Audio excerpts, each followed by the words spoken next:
What is the goal that one wants to achieve in their daily life? And so we struggle between going back and forth into how do I achieve the most satisfaction or the greatest degree of happiness, or perhaps it's the greatest degree of fulfillment. What exactly is it that I'm looking for in my own personal life, in a relationship with someone else? But sometimes we also have to see what is it that I'm looking for in my relationship with God.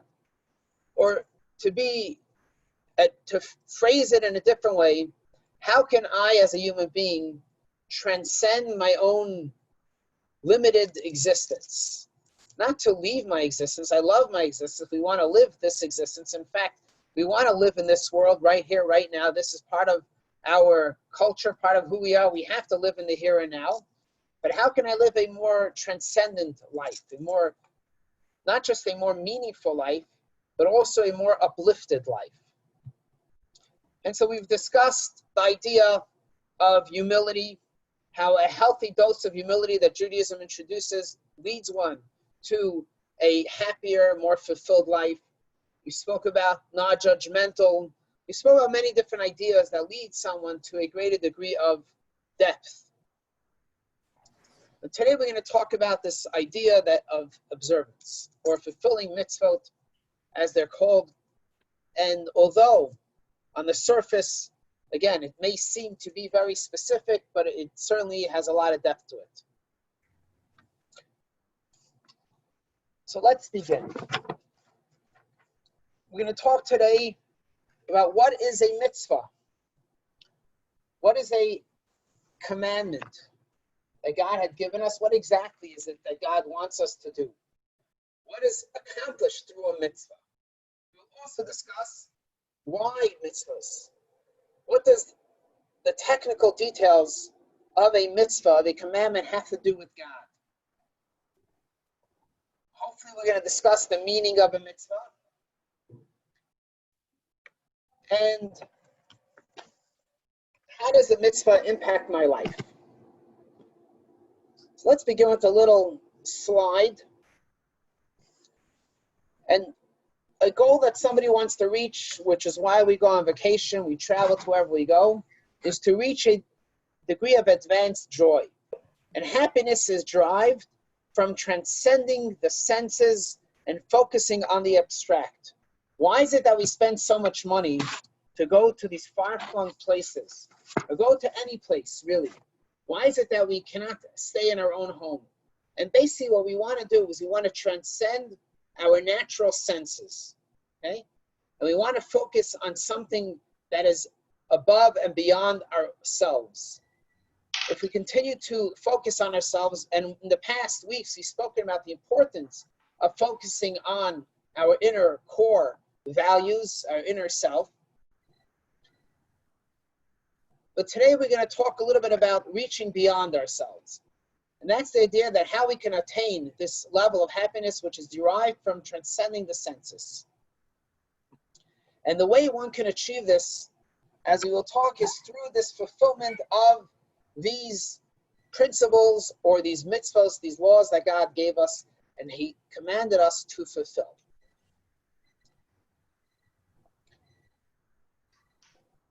So let's first talk a little background about what exactly is a mitzvah.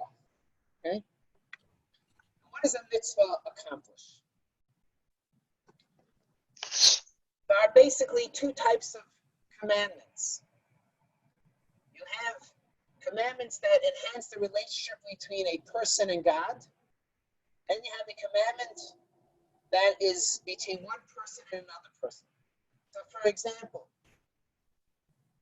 does my friend care if I observe the Shabbat? No, doesn't bother them at all. It makes no difference in their life whether I eat a certain food or I don't eat a certain food. Whether I light the Shabbat candles or I put on tefillin.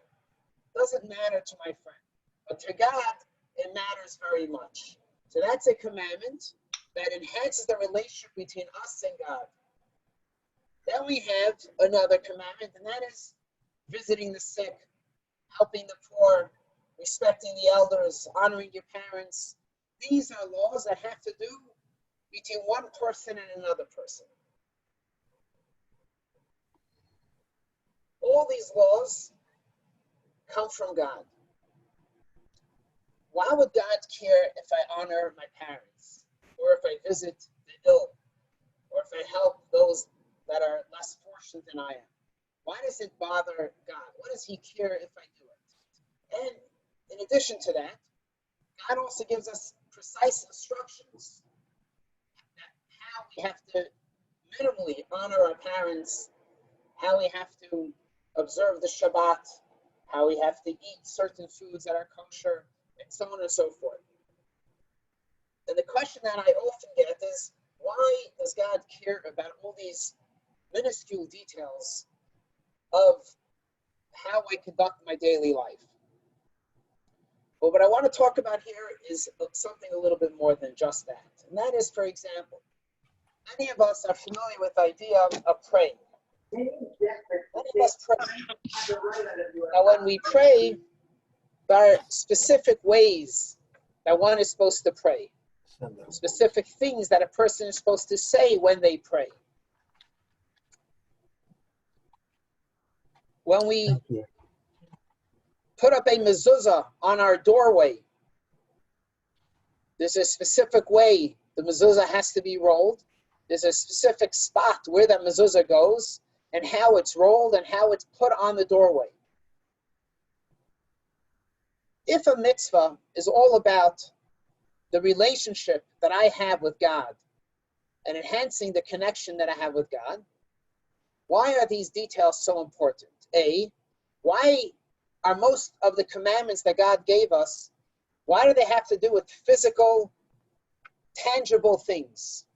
You think about it, God is a superhero, or a superhero is the wrong word. God is supernatural. God is greater than we can ever imagine.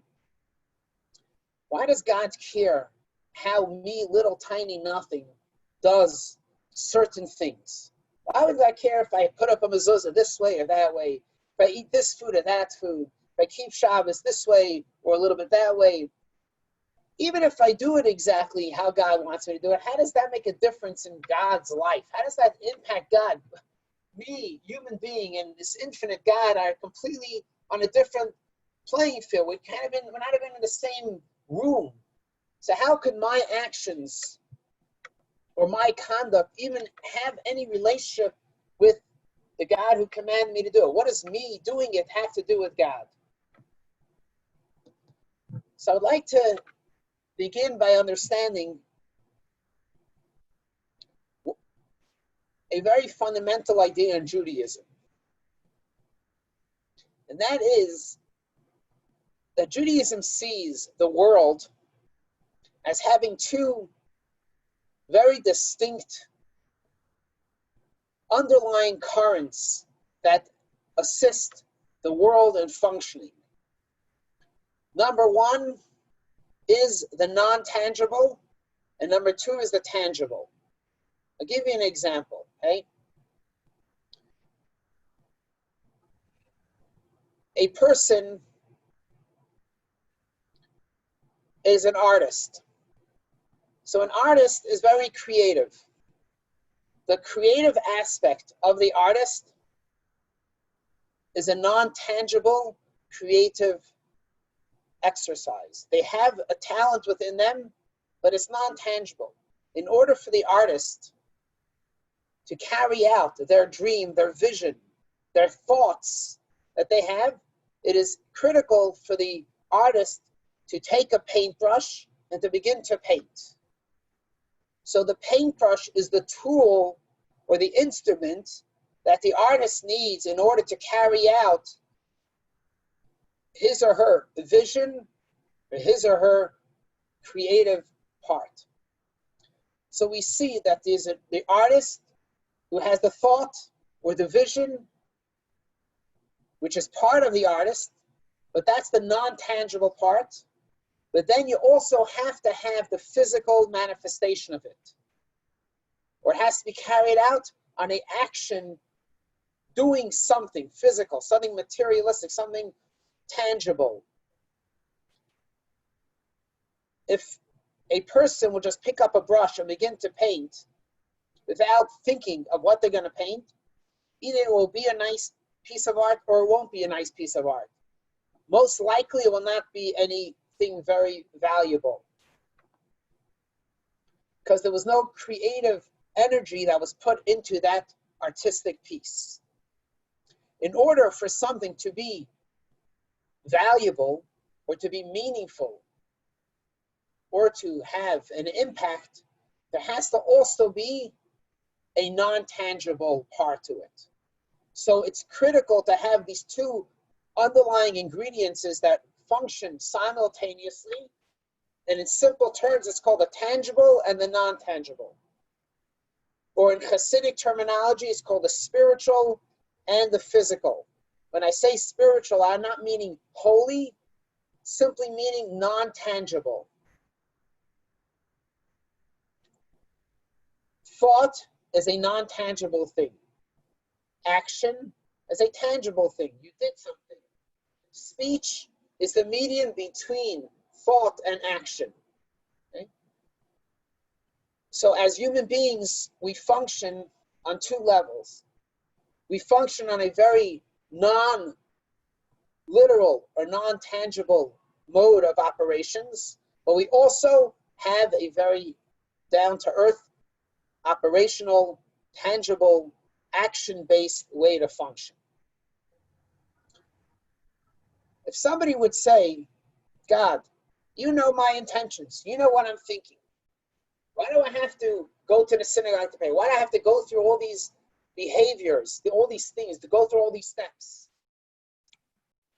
If I think about how much I love you, why is that not enough? Let's take a human relationship. In a relationship, you know the story with this couple that came to the rabbi after being married for 25 years. And the wife says, Rabbi, I want a divorce. The rabbi says, why do you want a divorce? And so the wife says, we've been married 25 years, and he has not said that he loves me. So the man says, wait a second, what do you mean? When we first got married, remember the first day we got married? I told you that I love you. So I did say I love you.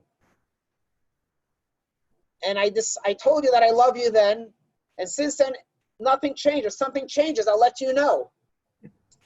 So of course, that does not please someone. It's not enough just to say I love you once and that's it. But in a healthy relationship, we have to continuously do things, not just say things, not just think things in our head, but also do action-based things to show our appreciation for the other person. And so the idea of a mitzvah also means that God is telling us that not only is it enough that you think about God, or we know that you love God, but you also have to have an action-based mitzvah. Why do we need an action-based mitzvah? Why does it have to be connected or tied to a tangible, a physical thing? And so, as a human being, we have a body. The body we can measure, we can weigh, we know exactly what our body consists of. What's my BMI? Okay? But we also have a soul.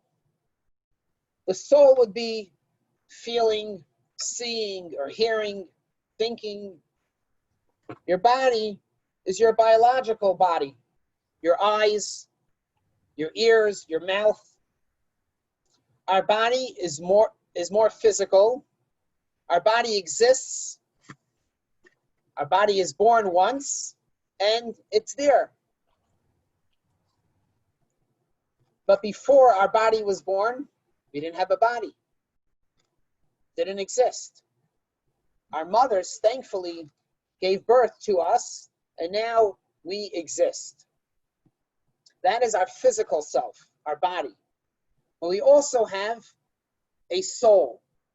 A soul is the more spiritual aspect of ourselves. Like you said, a non-tangible. the feelings, the seeing, the thinking abilities. Our soul always existed. You see, our body is connected to a physical manifestation. Therefore, there's a time when it wasn't here, and there's a time when it's here. But because our soul is spiritual, so our soul goes beyond any limitations of time and space. So our souls always existed. This is why sometimes you meet someone and you say you're an old soul. What does that mean? That the soul existed, always existed, but on another level, and now the soul has come into the body. But the soul and the body are two very different entities. The soul is non-tangible. The body is tangible, physical. So when a person is born, the body and the soul learn to complement each other. When I hear something, my physical ear transmits that voice and turns it into a non-tangible entity. You cannot box up what you heard. You can box up the words that you heard, but not the actual hearing thing. In fact, recently someone sent me a voice note that had a sound. I played the sound. I could not hear the sound, and my kids were shrieking that it was a high-pitched, loud sound. And so the voice note said, if you're over 40, you won't hear it. If you're younger than 40, you'll hear the sound. So I could not hear the sound. Why not? The sound was there. My kids heard the sound. They were shrieking. They said, turn it off. It's an annoying sound. Because hearing is a spiritual thing. It uses a physical instrument called an ear, but it's a spiritual behavior. But it's a connection between our physical self and our spiritual self. If a person, God forbid, loses the ability to hear, it is only their ear that no longer functions. Their hearing ability is still there. Because the hearing ability is a spiritual ability, and this is why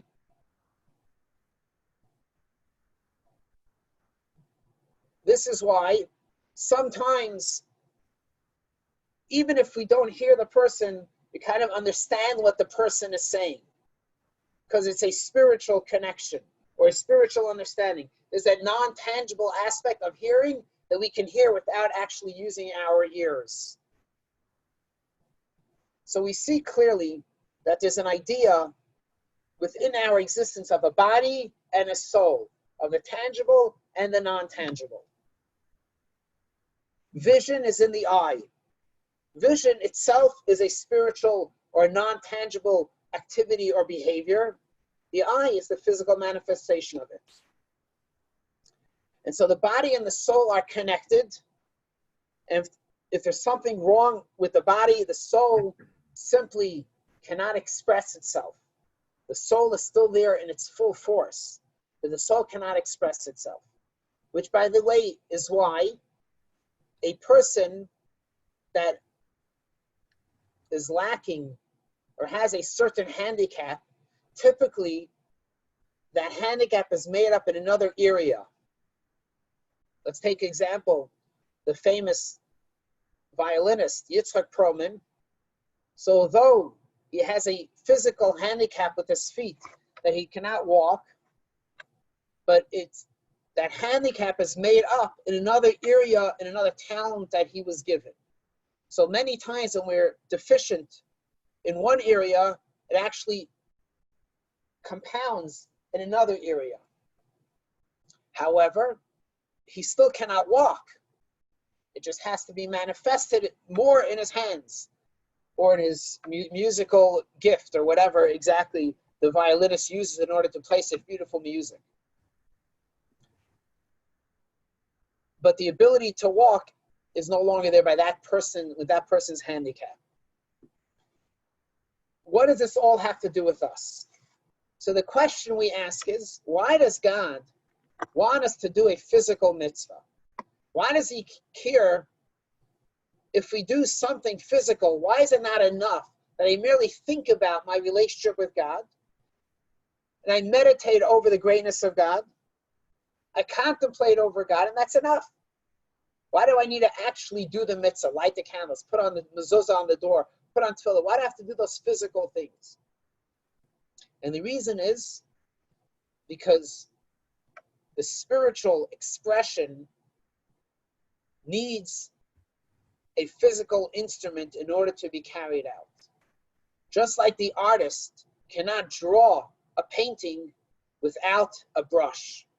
You can't just think of how beautiful the picture is on that canvas. Nothing will happen to the canvas until the artist takes the paintbrush, dips it into the paint, mixes the colors, and draws it on the canvas. And so the spiritual component by itself is not enough. It needs to have also the physical component, the instrument in order to carry out that action.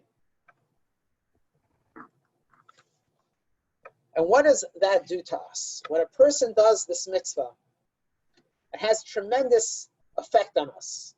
In fact,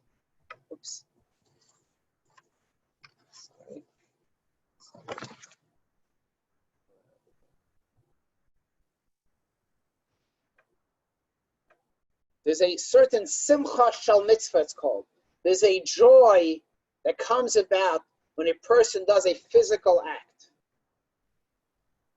What kind of joy comes about with the physical act? God wants us to be delighted in doing the mitzvah. This shows that when we do a physical mitzvah, it shows that we recognize and value the value and goodness of the mitzvahs and the wonderful opportunities they present to us.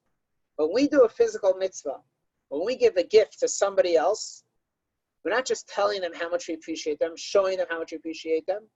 We are actually doing something tangible. When we do the physical mitzvah, we are showing God on a real, calculated, and measurable way in how much we treasure this relationship that we have with God.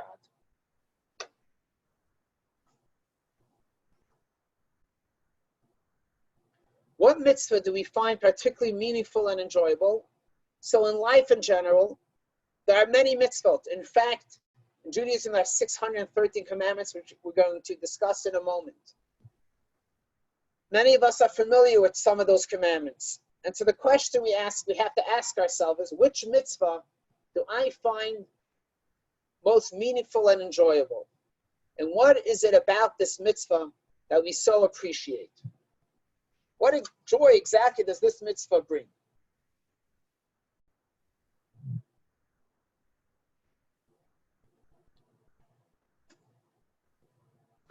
So in order to appreciate the mitzvah, I would like to delve a little bit deeper into the understanding of this relationship between the non-tangible and the tangible, the spiritual and the physical, and how it impacts us.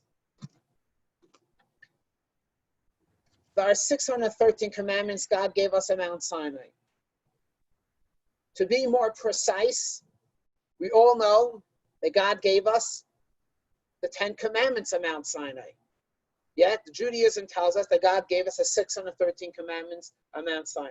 How do our sages, or how does the Torah, which God expresses himself and describes the 613 commandments in the 5 books of Moses, how does that come about through the 10 commandments? And so the 630 commandments are divided into 2 parts, into positive commandments and negative commandments. There are 248 positive commandments and 365 negative commandments. In the 10 commandments, we are told you can find all 613 mitzvos. How can we find that? In several ways. First of all, there's a total of 620 letters written out in the 10 commandments.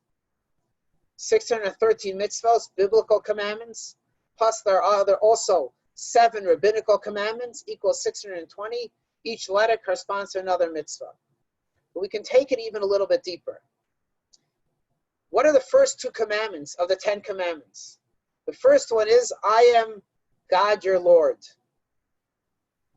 The second one is, you shall have no other gods. The first one speaks in the positive, I am God your Lord. The second one speaks in the don'ts, don't have any other God. The first one corresponds to the 248 positives. All the positives are found in that first commandment, and all the negative commandments are found in the second commandment, all the don'ts. So all the do's are within the first commandment, all the don'ts are in the second commandment. Our sages go further to tell us, this is right from Rabbi Gaon. It tells us that in fact, even the first two commandments are found within the first commandment, I am God your Lord. But he goes even deeper, that the first command is found within the first word, Anochi, I am. And all of those are found in the first letter, the letter Aleph. The letter Aleph represents God, singular, one, has a numerical value of 1. It also represents the Alufay Shel Olam, the commander, the general of the world, the founder of the world. So Aleph is God. Everything is found within God. All these commandments, think about it, it's like the small little black dot, and then you have all the webs that come from that, all the commandments that flow out from that original source. So you have that original atom, which is highly concentrated, and then it broke apart or opened up and began to flow out. And those are the 630 commandments. So now that we know that there's positive commandments and negative commandments, what do we accomplish by doing a mitzvah? That was the first question we asked. What is a mitzvah? Why do we need the mitzvahs? And what is accomplished by doing a mitzvah? And here's a very beautiful explanation that is given. But first, I don't know if we have any musicians over here, but if you were to write a musical note, okay, or a musical score, does that musical score tell you anything? So someone that can read the notes will say, yes, it tells me a tune, and they can begin to sing the tune or begin to play the tune. Are the notes playing the tune? No. The notes are merely a tool that we can use to read the tune that is supposed to be played by the creator of those notes. When God gave us a commandment, he just wrote the notes. But when we play those notes, when we fulfill the commandment, we are taking those notes and singing that song. What does that mean? We are singing the song. We are expressing the design, the lines that are written on that paper. Let's understand this a little bit better. When a person does a mitzvah, they're not just simply doing a physical act. They're actually creating holiness in this world. They are bringing down a light from above into our world. In fact, when we do a mitzvah in our house, when we make a blessing, when we put up a mezuzah, when we light the Shabbat candles, when we say a prayer, when we invite guests, when we do something in our house, we are actually bringing holiness and light into our house. We are making it a holy space. Now, if a person is accomplishing this by doing a mitzvah, what happens if the person does not do the mitzvah? The person is not bringing the light into their house. So one can say, okay, big deal. I could bring light into my house. I don't have to bring light into my house. No pay, no gain, big deal. I didn't do the mitzvah, all right? So there's no light into my house. But something else is happening over here. And that is that when a person is not doing the mitzvah, not bringing the light into their house, it's like saying I love you 24 the first year in our marriage and not for the next 25 years. There's only so long that we can survive off of that first breath of fresh air. If somebody would say, you know, I ate last week, I don't have to eat this week, what would you tell them?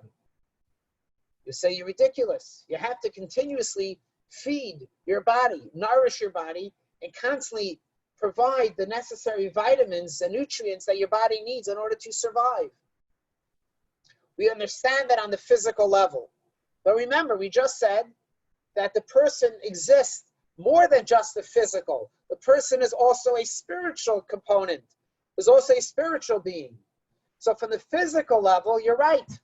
The physical level, boom. We have the food that is nourishing us. But what is nourishing our spiritual self? This is why we need to continuously do a mitzvah, because we need to feed our soul and give it spiritual nourishment. So if a person will say, I don't want to eat this week, we will say, explain to them how eating a week ago is not enough to feed your body today. If a person says, I did a mitzvah last week, I don't have to do a mitzvah this week, what would be necessary to explain why fulfilling God's wish today will only enhance our spiritual well-being and only continuously feed us. But there's something else that goes on over here also. And that is that when we don't do a mitzvah, not only are we losing out on feeding our spiritual self, which, as we said, is not only a separate component, but it goes hand in hand with our physical self. But when we do not do a mitzvah, we also potentially sever the relationship that we have with God. What does that mean? The Hasidic philosophy explains that we're connected to God with a string, with a rope that has 613 strands. Every time we do a mitzvah, we strengthen one of those strands. Every time we don't do a mitzvah, or we transgress a command, we snip one of those strands. Now, a rope with 613 strands is pretty strong. If we cut 100 of them, the chances are it's still a pretty strong rope. If we cut 200 of them, it's still a pretty strong rope. Even if we cut 400 of them, it's still a rope that can still handle the weight. But it's definitely not as strong as a 600 strand rope. It begins to lose its strength. But we don't want to damage the relationship that we have with the Almighty. Why do we want to damage the relationship with the Almighty? Because God gives us a gift. You see, we, as we said, are mortal human beings. We, in theory, have no relationship with God. God is super God. In fact, let's look at this next slide.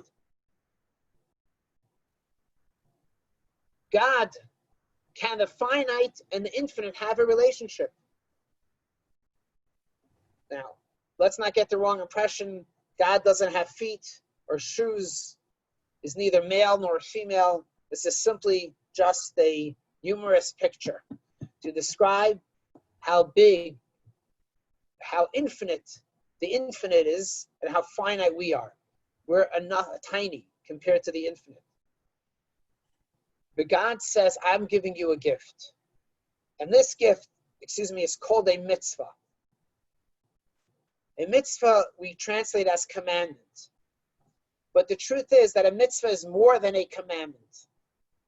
The Hebrew word mitzvah, mem tzadik vav hey, actually is connected to the letters tzadik vav saf aleph, which means connection. So mitzvah means commandment, but mitzvah also means connection. When I teach the bar mitzvah boys and girls, and bar mitzvah girls, before their bar mitzvah, I ask them, I said, what does it mean to be a bar mitzvah? What is a bat mitzvah? What does it mean? And so I say, what does bar mean, or what does bat mean? We explain that bar means a son and bat means a daughter. And so what does a mitzvah mean? So most people commonly translate the word mitzvah as a good deed. They're not entirely incorrect. They're definitely not correct entirely. They're not entirely incorrect, because many mitzvot are good deeds also. But a mitzvah is more than a good deed. A mitzvah is a commandment, and a mitzvah is a connection. A mitzvah is a way for us to connect to God. If you want to send an email to somebody, you have to get every letter of the email absolutely correct. Even if you missed the little tiny .com, .org, if you missed the dot, the email will not get sent. God says a mitzvah is about a connection. We want to make that connection. Every detail of the mitzvah is important. How we put up the mezuzah, how we light the Shabbos candles, the food that we eat, the way we eat the matzah, and how much charity we give. Every detail is important to enhance that relationship, because it's all about the connection that we have to God. So what does the mitzvah do? When we fulfill a commandment of God, when we observe the laws, the more laws we observe, the more light we bring into the world. The more we tap into our non-tangible self, the more we see we're not just about our physical existence, we're also about our spiritual. We all understand, we all know we have physical and spiritual vision, thought. These are all spiritual components, but we know there's also the physical manifestation of it.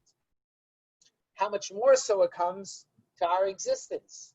It's not enough to feed our body. We also have to feed our soul. And when we don't do that, God forbid, potentially we end off severing that relationship. But it goes even more than that. And this is why a mitzvah actually brings joy to the person. It makes us happy.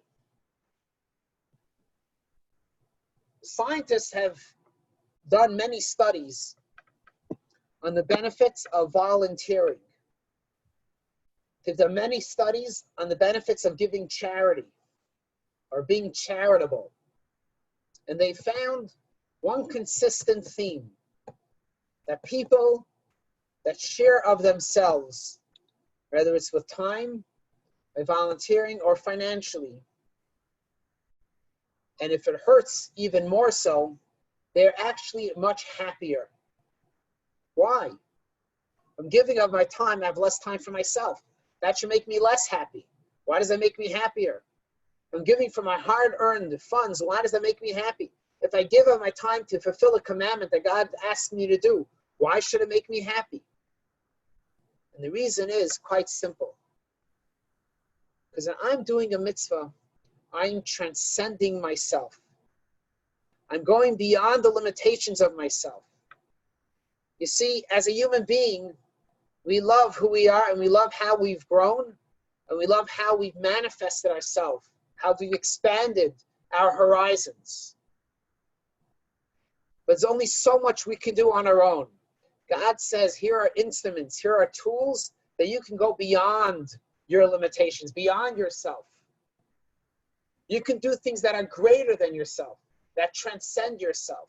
In fact, when you do something like that, the chances are it has a ripple effect and it impacts people far off in another country. I can't tell you how many times I've received regards from someone who was touched, not by me, but by someone who was touched through me. It's a very humbling experience when someone tells you that. You tell somebody something or you share something with someone, and that person pays it forward. How amazing is that? And that continues to go on. Now, it doesn't necessarily bring you physical joy. It does also physical joy. But more importantly, it brings you spiritual joy. Yes, we're physically happy. And that's great. But it's not about patting yourself on the back. It's about recognizing that we have fulfilled the purpose of why God created us. God put us on this world to fulfill a specific mission, to make this world a better place. When I conduct myself and use the tools that God gave me to bring the light of godliness into this world, to bring the peace and harmony that God wants into this world, when I utilize those tools and I do that, I am actually making this world a better place. And I walk out my front door, I have what to smile at. Wow, this world is a better place. It's a happier place, a more peaceful environment. Now that would be great if we can walk outside and actually see that. That's a great accomplishment. But at least let's do that in our own home. So we open up our bedroom door and walk into our living room, we can smile and say, yes, in here, this is a peaceful home. This is a joyous place. This is a holy place. This is a godly place, a more spiritual place. So if we see ourselves as merely a physical human being, then you're right. All these questions are very good questions. But if we're an honest human being, we recognize that it's impossible, not only impossible, it's incorrect, and we're not being honest with ourselves when we see ourselves as only physical, because we know we also have spiritual aspects to us.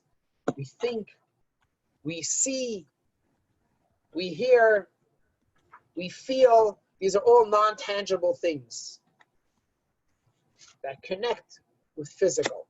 And a mitzvah is exactly that. A mitzvah is a physical manifestation of expressing the spiritual component of our relationship with God. One cannot exist without the other. This is why God gave us specifically 248 positive commandments. Do you know why? Because according to the medical world, a person biologically has 248 parts in their body. Each mitzvah corresponds to another part of the body. Our sages tell us a very interesting remedy. And it says that if you have a headache, you shall study Torah. Have any of you ever tried, when you had a headache, to read an article, to study anything, to concentrate on anything? The chances are, if you have a headache, you can't even think straight. Forget about trying to study something. Yet our sages say, if you have a headache, study Torah. What kind of suggestion is the sages telling us? Not only that, if you study something when you have a headache, tell me how many of your headaches have gone away because you studied something. Probably most of you will say, I tried it and it didn't work. So what remedy are our sages telling us? But they're telling us actually a very good remedy. And they're saying that there's a part of Torah that's connected to your feet. There's a part of Torah that's connected to your head. There's a part of Torah connected to your hands, your fingers, your stomach, and so on. If you study Torah, and you study enough Torah, you may come across the part that's connected to your head, and you'll feel better. The reason why your headache didn't get better is because you didn't study the Torah that's connected to your head. You studied the part of the Torah that's connected with your foot. If you have a headache, don't take a foot medicine, take a head medicine. There's a direct connection. So you simply have to study a little bit more. But the point is, every mitzvah that we do strengthens another body part. It's connected with another body part. So when we don't do a mitzvah, not only are we not enhancing the relationship with God, not only are we not bringing the light of God into the world, not only are we not utilizing the tools that God gave us and the instruments that He gave me in order to be a happier and more content human being, I'm also not strengthening that one limb that is connected with that mitzvah. Which limb is connected with which mitzvah, we don't know. This is why we try to do all the commandments, because every mitzvah we do strengthens another part of our body. When we pray, it helps one part. And this is why we asked the question on this slide earlier. Which mitzvah do you enjoy? When you do a mitzvah that means something to you, and everyone has their favorite mitzvah. Some people love visiting the sick. Some people love helping out the needy. Some people love praying. Some people love lighting the Shabbos candles, putting a mezuzah on the door, keeping kosher, whatever their mitzvah is. Of course, we try to do as many as we can. But if there's a mitzvah that we love, let's do that mitzvah with greater joy, because that will enhance all the other mitzvahs. And this is why we need the action. It's not enough just to think about the mitzvah. We need to have the physical way of doing it also. So for example, if you walked into your room and you say, okay, or you don't say, excuse me, you think. You say, the light should go on now. You think in your head, I think the light should go on now. Will the light go on? Chances are not. If you say the light should go on, unless you have that fancy switch, the chances are the light's not going to go on. If you remember earlier, I said we have thought, speech, and action. Thought is completely spiritual, action is physical, and speech is the in-between, right? Because today, if you have Alexa, all you have to say the words and your music will go on or your lights will turn on. So speech is not completely physical, but it's not completely spiritual. It's kind of an in-between. It has components, a physical component, your lips are moving, but it has a spiritual element to it also. But if you only think that the light should go on, the lights will not go on. You have to actually hit the switch in order to get the light to go on. You want light in the world? You want a better world, a more peaceful world, a more harmonious world? We have to do a physical action-based mitzvah. So why are the details important? Because if I want a certain light to go on, I can't hit the wrong switch. I have to hit that switch that's connected exactly to that light that I need to go on.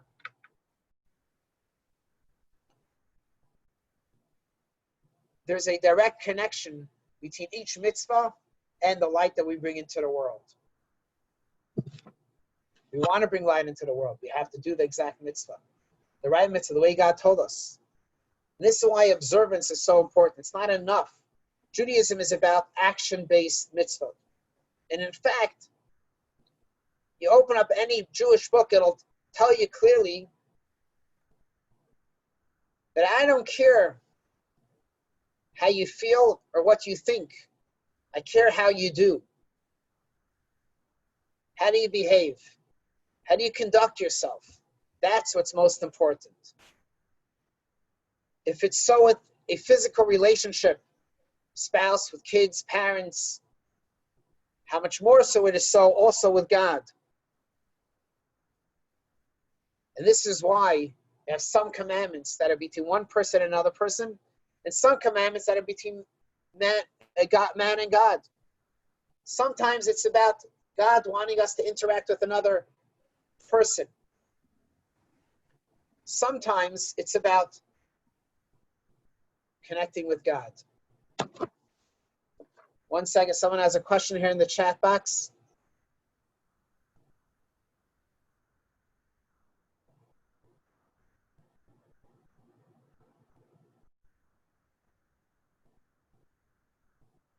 Oh, it's a comment. Thank you very much for sharing. Yes, excellent.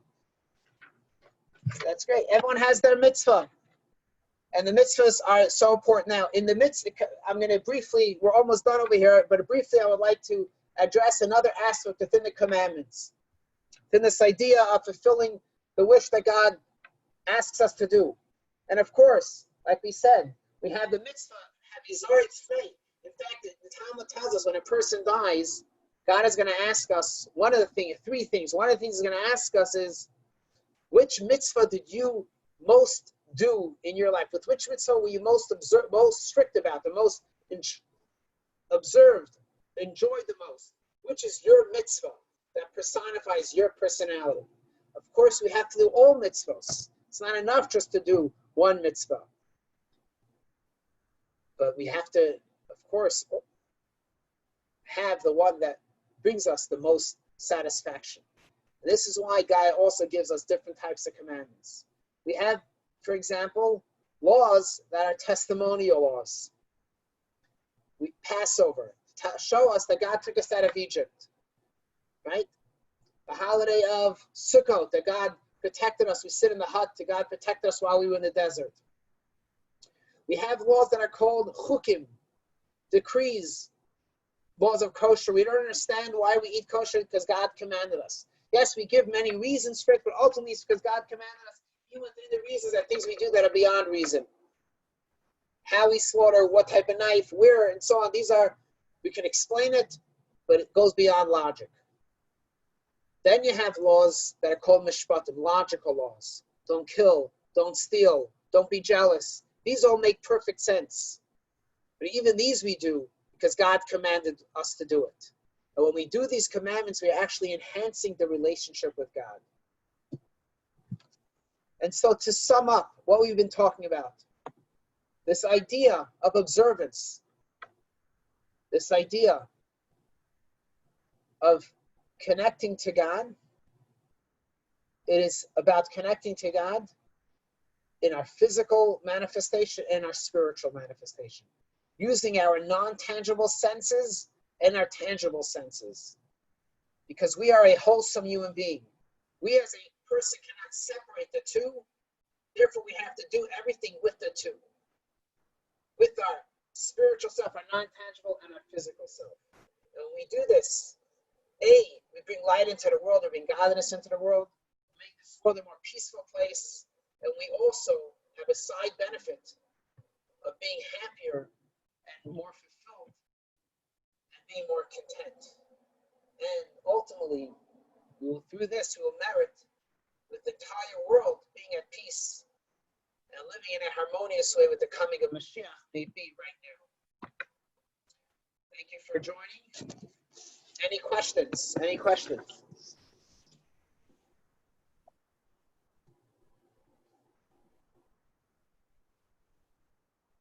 Just thank you for the class and thank you for sharing such beautiful, beautiful thoughts.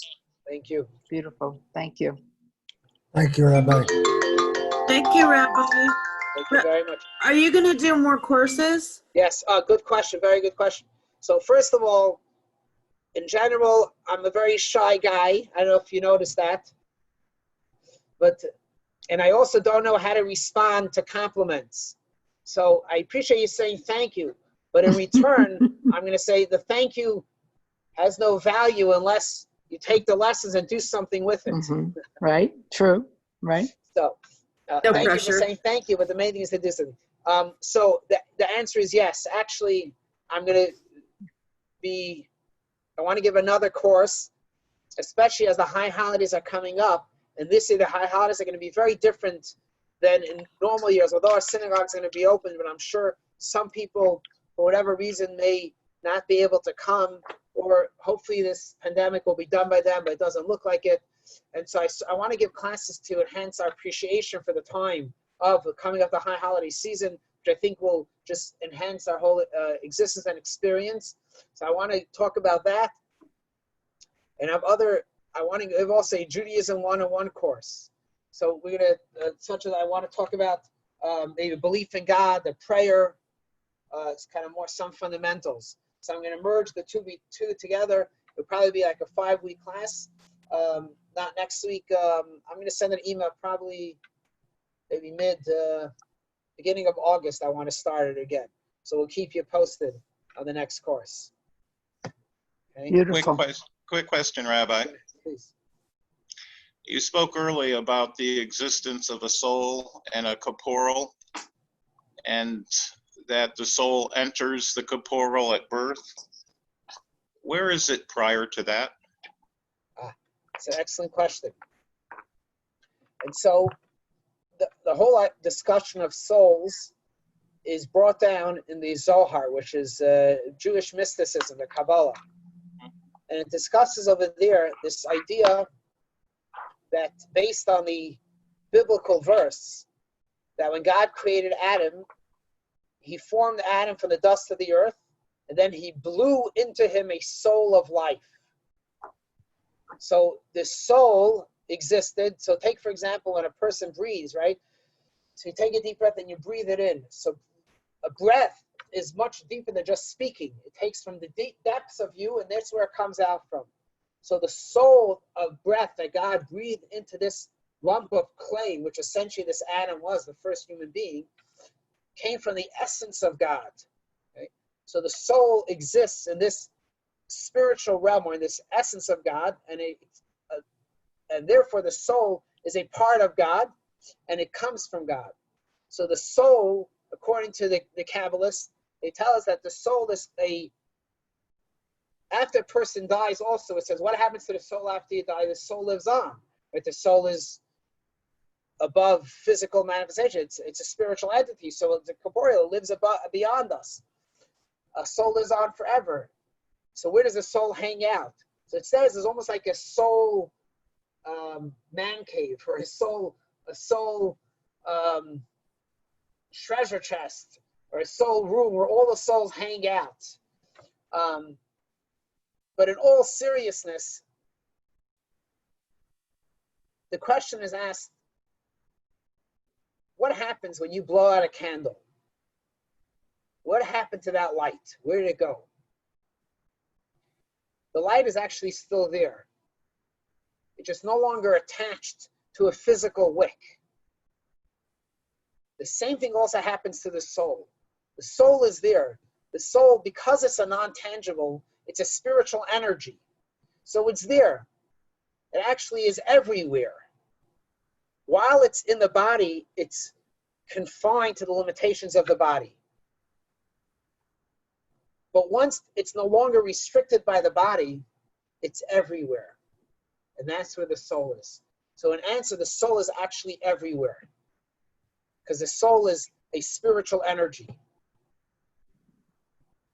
And this is why we can actually tap into or speak to the soul. We could connect with the soul of a loved one because they are still there and everywhere. Which is why, according to Jewish tradition, when a person passes away, we're supposed to sit for 7 days, called Shiva. Where's the best place to sit Shiva? It should be in the home of where the person lived. The person that passed away should sit in that house. Why? Because their soul is felt in that place more than anywhere else. Is the soul there? Can you feel it? Can you touch it? No. Can you touch the flame after you blow it out? After you disconnect from the wick? No. But it's there. It's alive. Just not tangible. So the soul doesn't have an address necessarily. The soul just exists in its original form, which is a spiritual form, which is breath or ear. Related to Adam and birth, do Jews believe in Lilith? So that's a very good question. And the short answer